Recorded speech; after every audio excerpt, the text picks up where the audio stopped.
बड़ी खबर आ रही है। इस बीच केंद्र सरकार एक्शन के मूड में दिखाई दे रही है। अमित शाह केंद्रीय गृह मंत्री ने यह साफ कह दिया है कि प्रधानमंत्री की सुरक्षा में चूक किसी भी कीमत पर बर्दाश्त नहीं की जाएगी। पंजाब सरकार से सुरक्षा में चूक को लेकर रिपोर्ट मांग ली गई है। वहीं प्रधानमंत्री की सुरक्षा में चूक के मामले में फिरोजपुर के एसएसपी हरमन हंस को सस्पेंड भी कर दिया गया।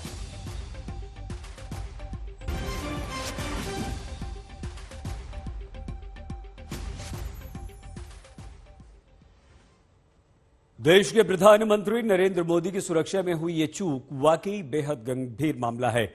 आगे बढ़ते हैं और एक और गंभीर मामले पर आइए बात करते हैं। जी हां, हमारे देश में कोरोना का विस्फोट हो चुका है। दिल्ली और महाराष्ट्र में तो स्थिति बेकाबू हो रही है। कोरोना की तीसरी लहर की रफ्तार बहुत तेज हो चुकी है और वो तेजी मुंबई के बाद अब दिल्ली में भी दिखाई दे रही है, क्योंकि दिल्ली में आज कोरोना का विस्फोट हो गया। दिल्ली में 24 घंटे के अंदर 10,000 से ज्यादा कोरोना केसेस सामने आ गए हैं। 24 घंटे के अंदर कोरोना वायरस के 10,665 नए मामले दिल्ली में सामने आ गए। दिल्ली में अब संक्रमण दर 11.88% तक पर पहुंच चुका है और इस जानलेवा वायरस से 8 लोगों की मौत भी हुई है। जहां कोरोना से दिल्ली अकेले 8 लोगों की मौत हो गई है। 12 मई के बाद एक दिन में अभी तक सबसे ज्यादा केसेस हैं। 24 घंटे में यह आंकड़ा करीब 2 गुना हो चुका है। मंगलवार को दिल्ली में 5,481 केस थे और आज 10,665। इससे पहले कल मुंबई में भी एक दिन में 10,000 से ज्यादा केसेस आए थे।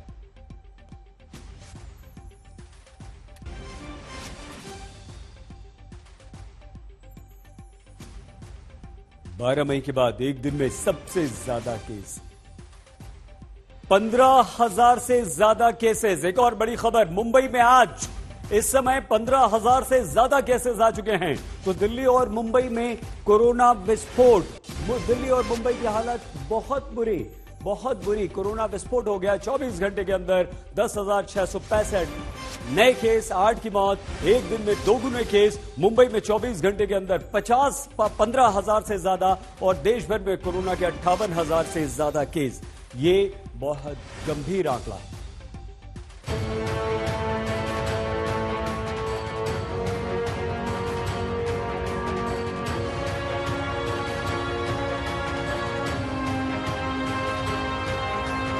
लाख मना किया गया लेकिन लापरवाही नहीं रुकी।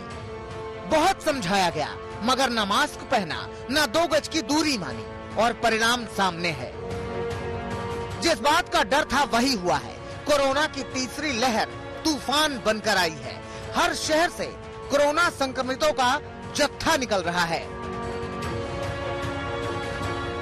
वैज्ञानिक कह चुके हैं कि इस महीने के अंत तक देश में रोजाना 20 लाख तक केस आ सकते हैं। 4 जनवरी को 37,379 नए मामले सामने आए थे। महज 24 घंटे में 58,097 नए मरीज सामने आए। ऐसा लग रहा है जैसे क्रिसमस, नए साल के जश्न और चुनावी रैलियों ने मिलकर कोरोना की तीसरी लहर को 2022 में आने की दावत दी है। अब देश भर से कोरोना को लेकर मचे हड़कंप की खबरें आ रही हैं। बॉलीवुड पर कोरोना ने पहले ही हमला बोला था। वैसे भी मुंबई में बीते 24 घंटे में 10,000 के पार केस हैं। अभिनेता अमिताभ बच्चन के घर एक कर्मचारी कोरोना पॉजिटिव पाया गया है। मुंबई में लगातार कोविड मामलों में इजाफा देखा जा रहा है। ऐसे में पिछले कुछ समय में बॉलीवुड स्टार्स भी कोविड की चपेट में आ रहे हैं। अब एक मामला सामने आया है जहां पर अमिताभ बच्चन के घर का एक स्टाफ भी पॉजिटिव पाया गया है। ये टेस्ट रविवार के दिन कराया गया था और उसी में पता चला कि अमिताभ बच्चन के घर पे काम करने वाला एक कर्मचारी कोरोना पॉजिटिव है।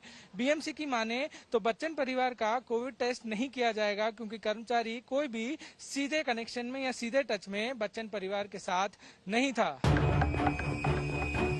मुंबई में ही मुसाफिरों को एक मंजिल से दूसरे मंजिल तक ले जाने वाली बेस्ट के 60 कर्मचारी कोरोना पॉजिटिव पाए गए हैं। इनमें बस के ड्राइवर भी शामिल हैं जो मुसाफिरों के साथ चलते हैं।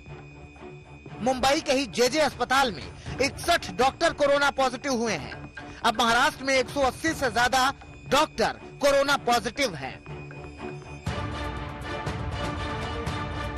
सोनू निगम जो दुबई में हैं, उनके साथ उनकी पत्नी और उनका बेटा कोरोना पॉजिटिव हैं। महाराष्ट्र में अब अगले 24 घंटे में 25,000 नए मरीज आने का अनुमान खुद स्वास्थ्य मंत्री राजेश टोपे लगा रहे हैं। अभी जो संख्या आई है उसमें 25,000 भी अगर है तो भी करीबन 90% एसिम्प्टोमेटिक है। इसीलिए ये बहुत ही मैं तो ये बोलूंगा कि जो थर्ड वेव का जो अंदेशा हमें लग रहा है उसका जो एसिम्प्टोमेटिक का प्रमाण है निश्चित तौर पर बहुत ज्यादा है। इसीलिए हम होम क्वारंटीन पे ज्यादा एम्फेसिस कर रहे हैं, ज्यादा जोर लगा रहे हैं। एक तो रेस्ट्रिक्शंस के बारे में एक जो मुद्दा पूछा गया है, तो रेस्ट्रिक्शंस के बारे में हम लॉकडाउन यह परिभाषा अभी करने वाले भी नहीं है और लॉकडाउन का आज इमीडिएटली सोचने वाला बात भी नहीं है। वहीं दिल्ली की बात करें तो यहाँ के स्वास्थ्य मंत्री ने ऐलान किया है कि देश की राजधानी में तीसरी नहीं 5वीं लहर आ चुकी है। देश में तीसरी लहर और दिल्ली के अंदर 5वीं लहर बिल्कुल आ चुकी है। केसेस कल 5,500 के आसपास थे और आज 10,000 के आसपास जो शाम तक बुलेटिन अभी कंपाइल किया जा रहा है डाटा, तो केसेस काफ़ी तेज़ी से बढ़ रहे हैं। बस ये संतोष की बात यही है कि सिम्टम्स जो है वो काफ़ी माइल्ड हैं पहले के मुकाबले में। दिल्ली में कोरोना संकट आखिरी स्तर लेवल 4 यानी रेड अलर्ट पर पहुंच गया है, लेकिन फिलहाल दिल्ली सरकार वीकेंड कर्फ्यू लगाने के अलावा कोई बड़ा कदम उठाने से हिचकती नजर आई है। हालांकि कल डिप्टी सीएम मनीष सिसोदिया ने खुद कहा कि हालात विकट हैं। इस तरह से तेजी से बढ़ रहा है तो हमें किसी भी विकट परिस्थिति के लिए तैयार रहना चाहिए। ऐसी आशंका है कि केसेस में हो भी सकते हैं। अब ये पहले भी हमेशा ये रहा है कि आप ये तो एक्सेल शीट का कैलकुलेशन है, आप जैसे करते चले जाओ उतना आगे बढ़ता चला जाएगा। किसी दिन नीचे आना शुरू होगा तो नीचे आ जाएगा। ऐसे विकट हालातों में भी सजग रहना बहुत जरूरी है, क्योंकि इस बार कोरोना की जो लहर आई है उसकी रफ्तार पहले वाले वेरिएंट से कहीं ज्यादा है। इसलिए किसी भी स्थिति में नियमों को जरूर मानें। कोविड के नियम ही आपको इस खतरनाक वायरस से बचा सकते हैं। आज तक ब्यूरो।